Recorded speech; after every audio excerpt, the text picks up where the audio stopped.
চাওক যোৱাকালি মুখ্যমন্ত্ৰী কেবিনেটত যি এক অদ্ভুত সিদ্ধান্ত গ্ৰহণ কৰিছে আৰু মুখ্যমন্ত্ৰীৰ সিদ্ধান্তৰ পিছত গম পোৱা গৈছে যে অসমৰ গৃহ বিভাগ সম্পূৰ্ণৰূপে ব্যৰ্থ হৈছে অসমৰ নাগৰিকক মুখ্যমন্ত্ৰীয়ে নিৰাপত্তা দিয়াত ব্যৰ্থ হৈছে আমি অসমৰ শান্তিপূৰ্ণ জনগণ সংখ্যাগুৰুৱে কওক সংখ্যালঘুৱে কওক আজি হদিয়াৰ পৰা ধুবুৰীলৈকে বৰাকৰ পৰা ব্ৰহ্মপুত্ৰলৈকে কোনেও আজি এই 2025 চনৰ আজি একবিংশ শতিকাৰ ভিতৰত আজি আমি কোনেও হাই কাজিয়া নিবিচাৰে সকলোৱে শান্তিপূৰ্ণ মিলাপ্ৰীতিৰে থাকিবলৈ বিচাৰে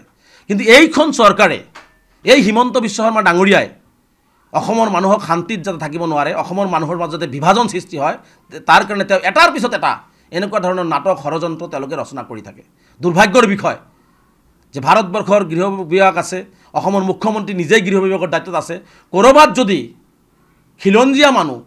আমি খিলঞ্জীয়া নাই অসমৰ অসমীয়া মানুহ অসমৰ বাসিন্দাই যদি নিৰাপত্তাহীনতাত ভোগে বা তেওঁলোকক যদি অসুবিধা হয় তেনেহলে তেওঁলোকক চৰকাৰে নিৰাপত্তা দিয়াটো দায়িত্ব আৰু কৰ্তব্য কিন্তু যি সময়ত চৰকাৰে মানুহৰ হাতত কলম তুলি দিব লাগে যি সময় মানুহৰ হাতত মানুহৰ হৈ কাম কৰাৰ কথা উঠাই দিব লাগে যি সময়ত মানুহে অৰ্থনৈতিকভাৱে মানুহখিনিক আগুৱাই লৈ যোৱাৰ কথা ক'ব লাগে যি সময়ত মানুহে শান্তি সম্প্ৰীতি মিলাপ্ৰীতিৰে অসমখন আগুৱাই লৈ যোৱাৰ কথা ক'ব লাগে সেই সময়ত মানুহক তেওঁ অস্ত্ৰ তুলি দিব কোৱা কথাটো মই ভাবোঁ যে ভাৰতবৰ্ষৰ ইতিহাসত এইজনে মুখ্যমন্ত্ৰী যি দুৰ্ভাগ্যজনক বক্তব্য দিছে নিজৰ বিফলতাটোক নিজেই স্বীকাৰ কৰিছে গতিকে আমি মুখ্যমন্ত্ৰী ডাঙৰীয়াক আহ্বান জনাইছোঁ যে আমি হিন্দু মুছলমান কোনো আমি সকলোৱে শান্তিত আছোঁ সকলোৱে শান্তি বিচাৰে যদি ক'ৰবাত কিবা অসুবিধা হৈছে তেনেহ'লে থানা বঢ়াই দিয়ক পুলিচ বঢ়াই দিয়ক আৰ্মি কেম্প দিয়ক CRPF কেম্প দিয়ক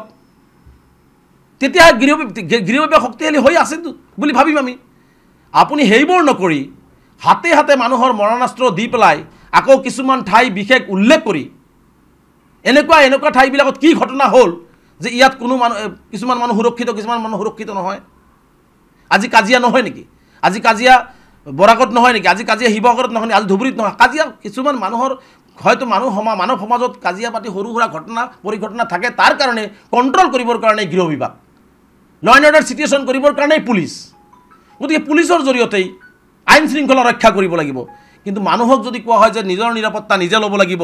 অঞ্চলখনৰ নিৰাপত্তাও যদি সাধাৰণ নাগৰিকে ল'ব লাগে তেনেহ'লে গৃহ বিভাগ থকাতকৈ নথকাই ভাল মুখ্যমন্ত্ৰীয়ে পদত্যাগ কৰা উচিত তেনেহ'লে পুলিচ থাকি কি লাভ আছে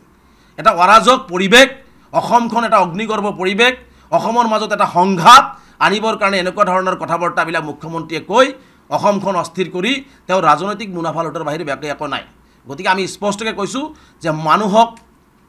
কাম তুলি দিয়ক মানুহক অৰ্থনৈতিকভাৱে সবল কৰক মানুহৰ হাতত কলম তুলি দিয়ক মানুহক আপুনি ৰাস্তা ঘাট দিয়ক মানুহক আপুনি শিক্ষিত বনাওক মানুহক আপুনি বিশ্বৰ দৰবাৰত চিনাকি কৰাই দিয়ক এই কামবোৰ মুখ্যমন্ত্ৰীয়ে কৰক মানুহৰ হাতত মৰণাস্ত্ৰ তুলি দি নিজৰ মাজতেই খোৱা কাজিয়া কৰি নিজৰ মাজতেই মানুহখিনিক এটা অস্থিৰ পৰিৱেশলৈ ঠেলি নিদিবৰ কাৰণে শান্তিপূৰ্ণ এটা পৰিৱেশ আছে সেই পৰিৱেশটো অশান্তি নকৰিবৰ কাৰণে মুখ্যমন্ত্ৰীক আমি স্পষ্টভাৱে দাবী উত্থাপন কৰিছোঁ আৰু মই ভাবোঁ এইজনেই মুখ্যমন্ত্ৰী ইতিহাসৰ প্ৰথম যিজনেই মুখ্যমন্ত্ৰীয়ে ভাৰতবৰ্ষত যে ৰাইজক নিৰাপত্তা দিব নোৱাৰি ৰাইজক অস্ত্ৰ দিবৰ কাৰণে তেওঁ কেবিনেটৰ ডিচিশ্যন লৈছে আৰু মই ভাবোঁ যে অসমৰ কাৰণে অসমীয়া ৰাইজৰ কাৰণে এটা দুৰ্ভাগ্য আমি আশা কৰিম অসমবাসী ৰাইজে আমি সকলোৱে শান্তিত আছোঁ শান্তিপূৰ্ণভাৱে আছোঁ সমস্যা থাকিব একেলগে সমাধান কৰাৰ কাৰণে আমি একেলগে যুঁজিম কিন্তু অস্ত্ৰেৰে নহয় আমি ভাতৃত্ববোধেৰে মৰমেৰ একতাৰে দলেৰেই আমি আমাৰ সমস্যাবোৰৰ সমাধান হিন্দু মুছলমান নহয় শংকৰদেৱ গুৰুজনা মাধৱদেৱ গুৰুজনা